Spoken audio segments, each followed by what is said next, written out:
अस्सलाम वालेकुम। ट्रैकियोटॉमी एक ऐसा सर्जिकल प्रोसीजर है जिसके दौरान सर्जन्स आपकी नेक पर कट लगाकर एक ओपनिंग क्रिएट करते हैं और फिर इस ओपनिंग में से एक ट्यूब को आपके ट्रैकिया यानी कि विंड पाइप में इंसर्ट कर दिया जाता है।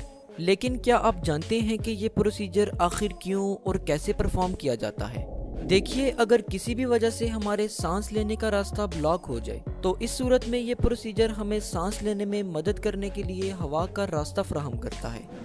देखिए, ट्रैकियोटॉमी को परफॉर्म करने की कई वजूहात हो सकती हैं, जैसा कि गर्दन या मुंह में किसी शदीद चोट की वजह से, हमारे गले या मुंह में किसी रुकावट का हो जाना, फूड की स्वेलविंग में यूज होने वाले मसल्स का पैरालाइज हो जाना, या फिर किसी मेडिकल कंडीशन की वजह से सांस लेने के लिए ज्यादा लंबे अरसे तक वेंटिलेटर की जरूरत पेश आना। और इसके अलावा ट्रैकियोटॉमी को परफॉर्म करने की और भी कई वजूहात हो सकती हैं। चलिए देखते हैं कि ये प्रोसीजर कैसे परफॉर्म किया जाता है। ट्रैकियोटॉमी प्रोसीजर के दौरान पेशेंट को जनरल एनेस्थीसिया में रखा जाता है, जिससे कि पेशेंट प्रोसीजर के दौरान बाखबर रहता है। कुछ केसेस में सर्जन्स नेक और थ्रोट को नम करने के लिए लोकल एनेस्थीसिया का यूज करते हैं। सर्जन्स पेशेंट की नेक के लोअर फ्रंट पार्ट पर एक इंसिजन क्रिएट करते हैं। इसके बाद सराउंडिंग मसल्स को बहुत एहतियात से पीछे हटाया जाता है।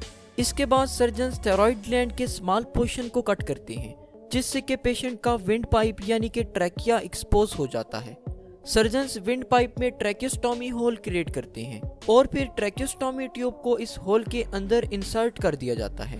ट्रैकियोटॉमी ट्यूब को इंसर्ट करने के बाद ट्यूब को एक बैंड के जरिए से गर्दन के साथ बांध दिया जाता है। ये ट्यूब को एक ही जगह पर रखने में मदद करता है। कुछ केसेस में पेशेंट्स इस ट्यूब के जरिए से खुद सांस ले सकते हैं, लेकिन कुछ केसेस में इस ट्यूब को वेंटिलेटर या सांस लेने वाली मशीन से जोड़ने की जरूरत पड़ती है। अगर ट्रैकियोटॉमी टेम्परेरी तौर पर परफॉर्म की गई हो तो फिर ट्रैकियोटॉमी ट्यूब को उस वक्त रिमूव कर दिया जाता है जब उसकी मजीद जरूरत ना हो। अगर ट्रैकियोटॉमी परमानेंट तौर पर की गई हो तो फिर पेशेंट को इसकी आदत डालनी होती है और इस सूरत में डॉक्टर पेशेंट को ट्रैकियोस्टॉमी ट्यूब को मेंटेन करने और इसे क्लीन करने को लेकर गाइड करता है।